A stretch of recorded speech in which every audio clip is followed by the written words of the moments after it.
Cathy and Elliott Lewis on stage.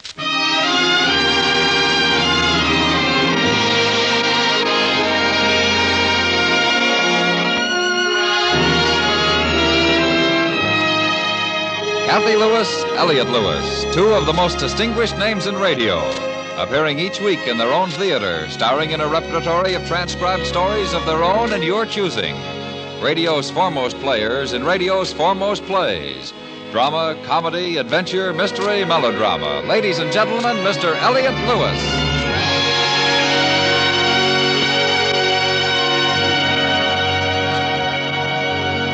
Good evening. May I present my wife, Cathy? Good evening. I should like to tell you about the play that Cathy and I have selected for this evening. It's a play of New York, of the theater, and of an actress and a producer.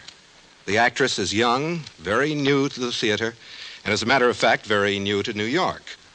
The producer is, well, a very unusual sort of producer, and... Elliott, you forgot to say she was from Pittsburgh. Who? The actress, the part I play. I think it's important, don't you? The actress is young, very new to the theater, from Pittsburgh, and as a matter of fact, very new Have you mentioned about the producer? Your part? How he makes his money?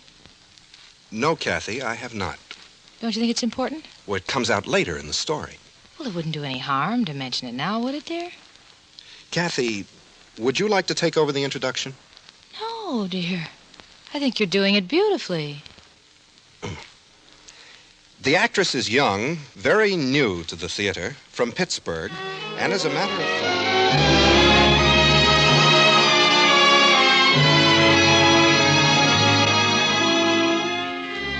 It was fall, it was winter, it was spring, it was New York. It was Broadway, and Phyllis Randle was an actress. Not a successful actress, not a recognized actress, but an actress nevertheless. Sustained by hope and conviction. Conviction and hope. Sustained by the knowledge that someday, somehow... I'm sorry, we're not casting today. Try later. We're not casting today. Try later. Not casting today. Try later. It was summer, it was fall, it was winter. Conviction had long since gone. Hope was about to follow. How long can you wait for a magic word? In the case of Phyllis Randle, she waited till she came to the office of my employer, theatrical producer Norman Perch. And that was just long enough. Yes, Miss Randle, Mr. Perch will see you. I beg your pardon? I said Mr. Perch will see you. He's casting this afternoon. Mr. Perch is casting? Right through there, please. Mr. Perch is casting. Mr. Perch? Over there. Over there. Thank you. Mr. Perch, I'm Phyllis Randle. Perhaps you know my work? Anyway, although it's true that my professional background may not be quite as extensive as... Well, given the chance in a part I could feel... You see, it's my feeling that experience is not always the most... Well... What do you think, Albert? What do I think, Mr. Perch? I see. If you've got just a minute, Mr. Perch, I've got a reading which will give you some idea. I've got it right here, from The Valiant. From The Valiant? I did it in high school, and one of the big Pittsburgh papers said that I was... If you could just give me some idea what parts you have up, I'm sure... I get a feeling about this girl.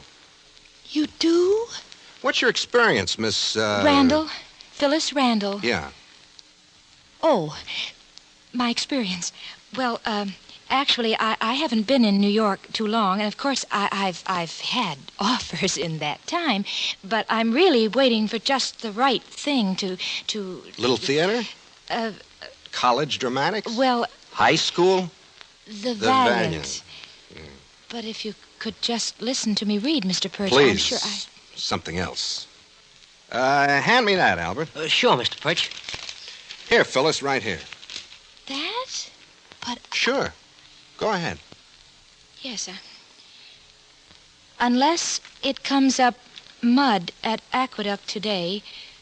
Wise ones will be hawking grandma to get down on Oscar's dream. A goodie from Garden City. The system horse for today. What do you think, Albert? Mr. Perch, Oscar's dream is a pig. The reading. Oh. Miss, Randall. Phyllis. Are you currently under contract? Under contract? Well, while I'm considering some things, actually, Albert, I don't have... Get out a contract form. You mean you're going to give me a contract? Phyllis, Phil, in over 200 productions, I've never yet made a mistake about talent. You mean? Get that reading, Albert. Yeah. In the weeks to come, Phil, you will work as you've never worked before. You will live, eat, sleep, and breathe theater. Nothing but theater. Social life, personal life, you will have none. The theater will be your husband, your lover. And me, the one who gave you your chance, in 1 week you will hate me. In 2, wish to see me dead. For I will drive you toward that day that all Broadway will look up into the sky and know a star is born. You see?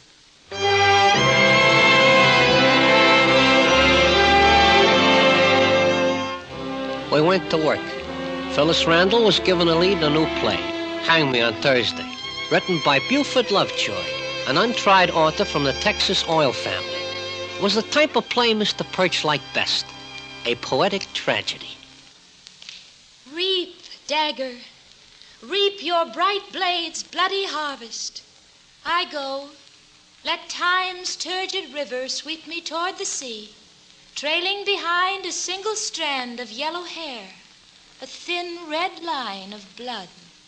I go, a cosmic comedy, a loon's laugh, echoing in the emptiness of infinity. I die. What do you think, Albert? All right, on stage, everybody, on stage. Mr. Perch says on stage, everybody, on stage. All right, quiet, everybody, quiet. Mr. Perch has an announcement, quiet. Remember the line. Children, you've worked hard. You've worked hard, and you worked hard. I think you're about ready. As every Perch production, this play will have an out-of-town tryout. Before we hit the main stem, we have to be sure. So, Hang Me on Thursday opens in Boston 1 week from tonight. How was I, Mr. Perch? The curtain scene. Does it ring true? Phyllis, you're going to be fine. Just fine. Oh, dear. How about you, Mr. Lovejoy? Were you satisfied? Well, Phyllis, Miss Randall, when I wrote those lines, even though I'd never met you, I could hear you saying them. Swell. Buford, we're moving to Boston tomorrow. Keep an eye on rehearsals there. Albert will help out, of course. Oh, aren't you going to be in Boston, Mr. Perch? It's our last week of rehearsals. I thought you'd be giving us a lot more direction. Well, there are 1 or 2 Perch touches I'd like to add. Unfortunately, these productions take money. I'm off to see if I can find a few chunks. Well, but didn't the check I gave you take care of everything? Well, let us say that it helped substantially, Buford. But... Well, of course, the Junior Chamber of Commerce of Prescott City will be coming to Boston for the tryout. They're always looking to back a good thing. Prescott City? Prescott City, Texas, my hometown. The Junior CC. Are they loaded? Well, most of them are in oil, of course. That's all there is in Prescott City. Buford, invite these patrons of the arts up to Boston before the tryout. I wish words with them. Well, they'll be proud to come, Mr. Perch. Nobody in Prescott City ever wrote a play before. Then everything will be all right, Mr. Perch. Phil, Buf, I think this will be my greatest production.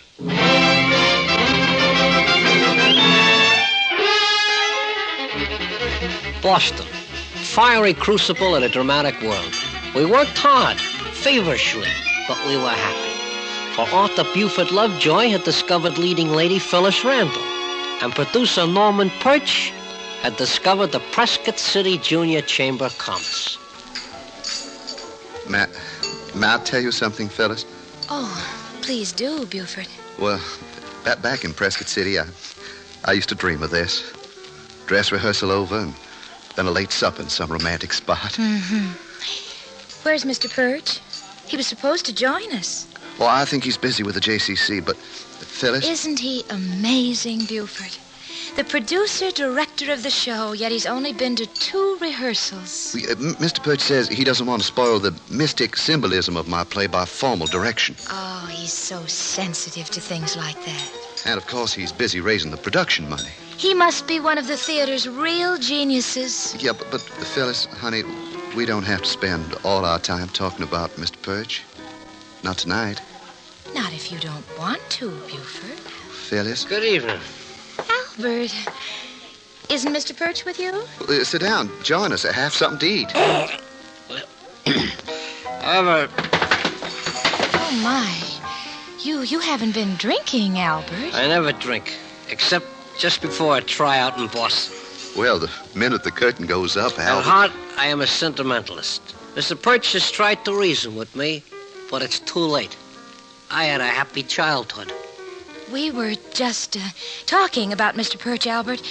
He's a really successful producer. Most successful in the business. 200 plays, and made money on every one. Every one has been a hit? Mr. Perch has an unbroken record of flops. Well, I'm afraid I don't quite understand. No, I don't either. Mr. Perch is a theatrical genius at raising money. And if you can call 200% of a flop, you come out ahead. That is, if you can sell 200% of a flop. And Mr. Perch always comes out ahead. Well, sir, I refuse to believe that. So do I. And I'm going to find Mr. Perch and tell him what you've been saying. They're always so young, so hopeful in Boston. Mother wanted me to go to dental college.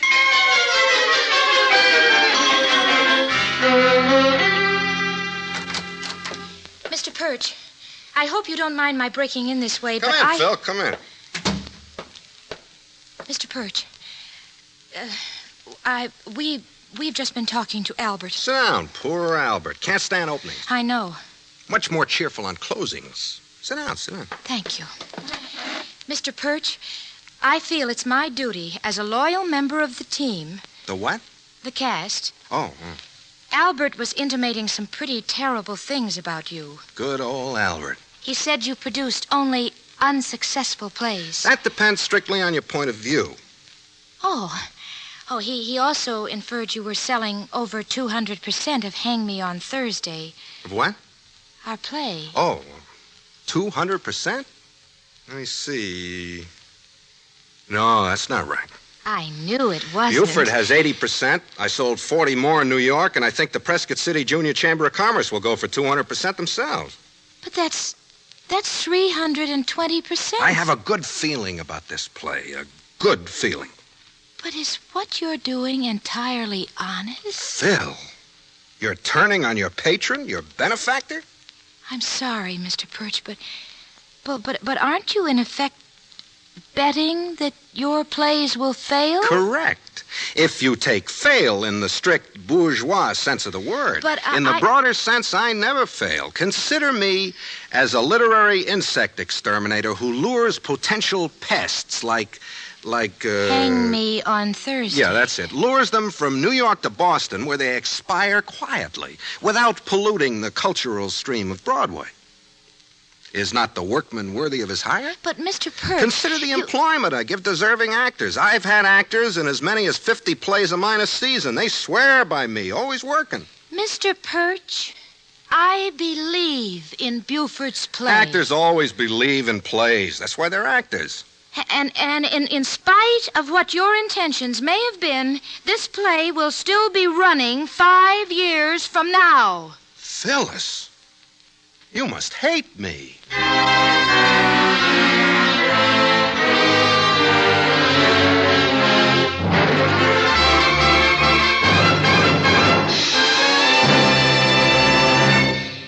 You You are listening to Cathy and Elliott Lewis on stage. Tonight's play, A Poetic Tragedy.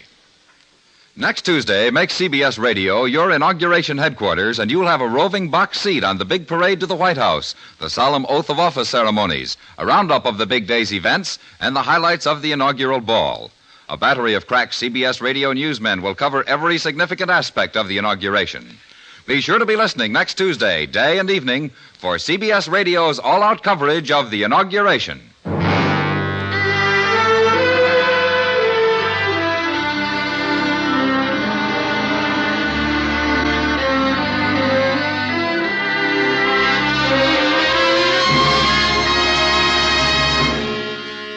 It was spring, it was Boston, it was almost opening night. The magic of the footlight make-believe danced in the air, and Norman Perch was addressing a group of young men with grease paint in their veins. The Prescott City Junior Chamber of Commerce. Young man of the Prescott City Junior Chamber of Commerce. As I look out into your shining faces, I know that the theatrical future of America is assured. And a historic occasion brings us together. A young man of your city, Buford Lovejoy, has written a poetic tragedy called Hang Me on Thursday. I'm trying out that play here in Boston, but actually I don't have to try it out. I know what it is. Now, you young men are all go-getters gifted with American know-how. If they hadn't struck oil in your backyard, you would have made your money some other way. Selling apples. So when I offer you an opportunity of buying into Buford's play, I know you've looked into the financial aspects, and we don't need to put it on that basis. I don't want you to look upon this as a money-making venture. I don't want you to consider your ties of friendship and boyhood with old Buford. Men, Texans, I want you to look upon this as a contribution to American culture.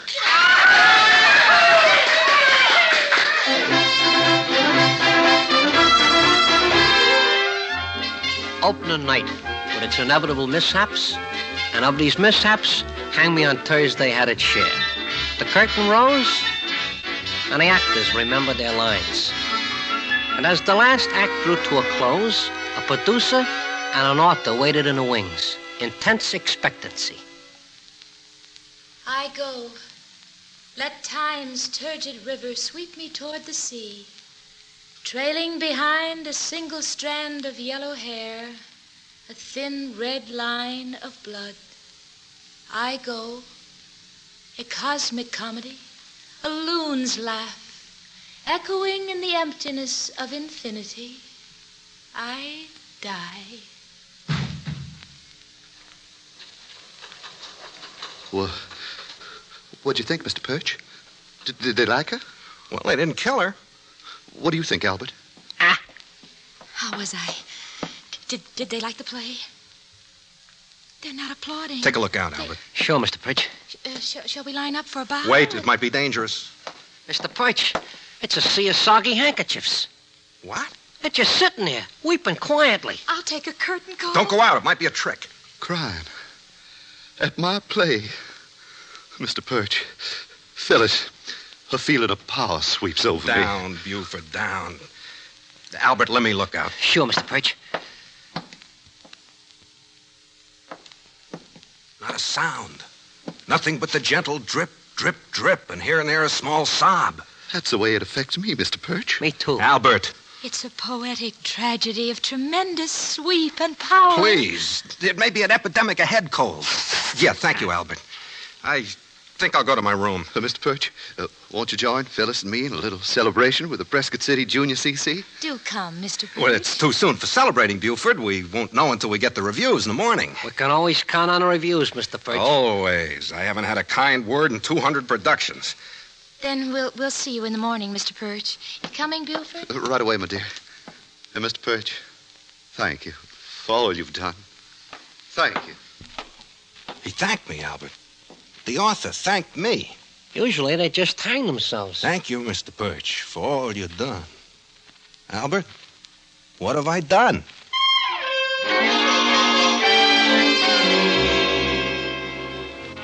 In the theater, there's always a brighter tomorrow. The failure of today is a fantasy. Tomorrow is the only reality. And so it was with Norman Perch. Albert, we got nothing to worry about. We're in like Flynn, home free. The reviewers hate it. I had confidence in you, Mr. Perch. Yeah, listen to this. Hang Me on Thursday is a typical Perch production. Can't get nastier than that. Well, Variety gives it 3 sobs and a sleeping pill. The Times wants to organize a posse. Just like the old days, Mr. Perch. The Mirror's kind of neutral. He just didn't understand the plot or the dialogue. I didn't either. You think that's what the people were crying about? That's over now, Mr. Perch. Oh, it's a horrible moment when a man begins to doubt himself, Albert. Well, listen to this one. Phyllis. The Vulture's Nest. Come on in. Read the reviews. I've read the reviews. Did you write them? Oh, it's nothing to feel bad about. I think somebody said you were adequate. Well, I can see I'll never work for you again. That's a point, but I might take the chance. Bring out some coffee, will you, Albert? Sure, Mr. Perch. You see, Phil, it's like the stock market. Mr. Perch, I consider you a louse. Phyllis, I told you, Mr. J.P. Morgan thinks the stock will go down. He sells short. I do the same thing. Business, that's all. So you're a business-like louse. You know, this makes me a little sad. I have liked you, Phil. Off stage, that is.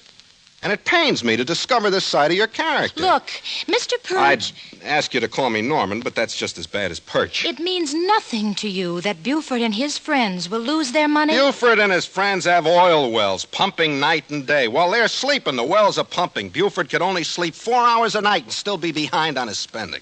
This may break Buford's heart. Let him put some oil on it. Doesn't anything touch you? Phil, every producer on Broadway has ulcers because he's trying to outguess the public. What they like this season, they won't like next. It gets them all. All but you. All but me. What the public doesn't like last year or this year, they won't like next. I keep faith with my public. Excuse me. Yeah? What? You sure? Thank you. You look a little pale. Phyllis, a cloud no bigger than a man's handkerchief has appeared on the horizon. That was the theater box office. So? People are buying tickets. In spite of the reviews, they're buying tickets. I think you'd better sit down. Why? Why are they doing this to me? They're pushing soggy, tear-stained bills through the window, buying tickets to my play. Maybe it's a trend. I always wondered about this. Caught in a trend. Swept along on a torrent of tears.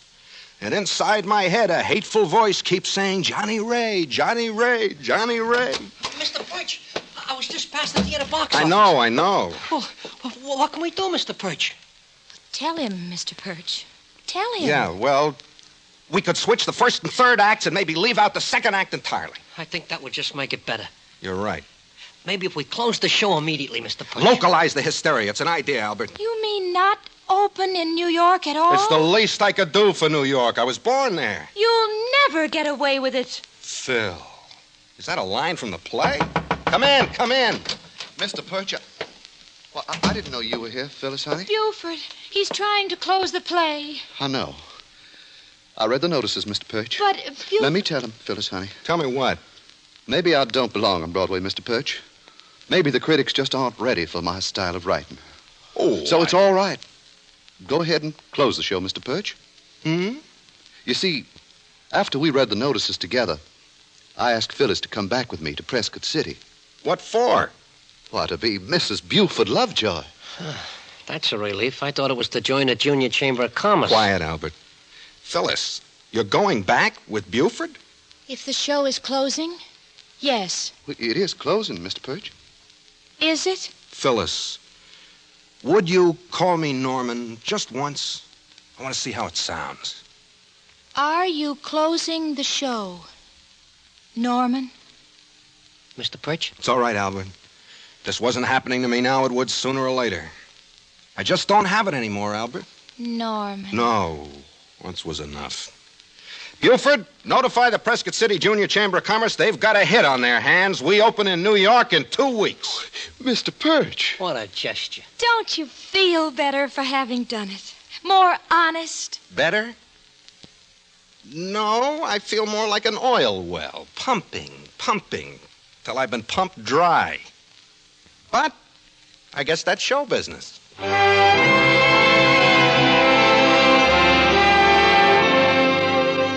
It was spring, it was summer, it was fall, it was winter again.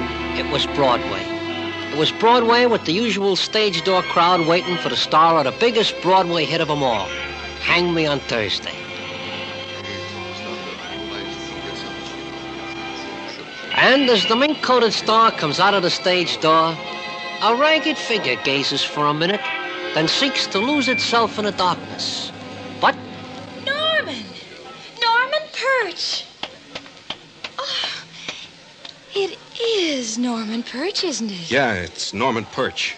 Why didn't you want me to see you? Well, I was just passing by. Have you seen my show? I could get you tickets. Please. I don't like seeing you this way, Norman. Oh, these clothes? As a matter of fact, I was just on my way to a masquerade party. You paid off your backers, even though it cost you your entire fortune. You paid off the Prescott City Junior Chamber of Commerce. Well, it was the least I could do. Oh, you should be back up on top where you belong.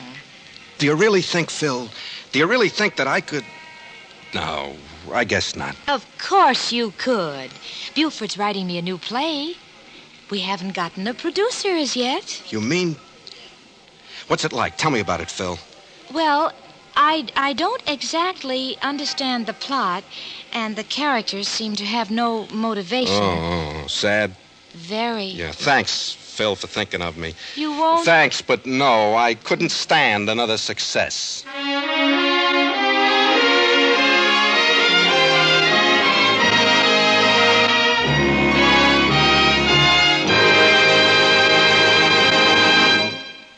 A Poetic Tragedy starring Cathy and Elliott Lewis. In a moment, Mr. and Mrs. Lewis will tell you about next week's play.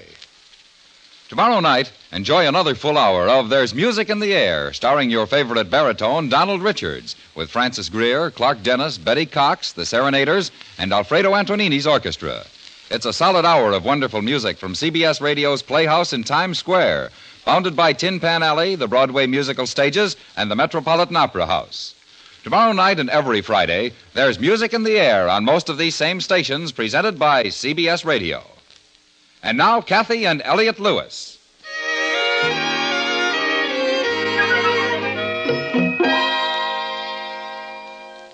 For tonight's play, we are grateful to Bob Sweeney, who played Albert, faithful assistant to Norman Perch. To High Averback, who left his oil wells long enough to be Buford Lovejoy. An unlikely name. And, of course, to Byron Kane, who wouldn't allow me into the office. Me? Next week, Love and Adventure in South America. The story, Cargo. And the authors, Morton Fine and David Friedkin. You know them best for Broadway's My Beat. Until next week, then, thank you for listening. And good night. Good night.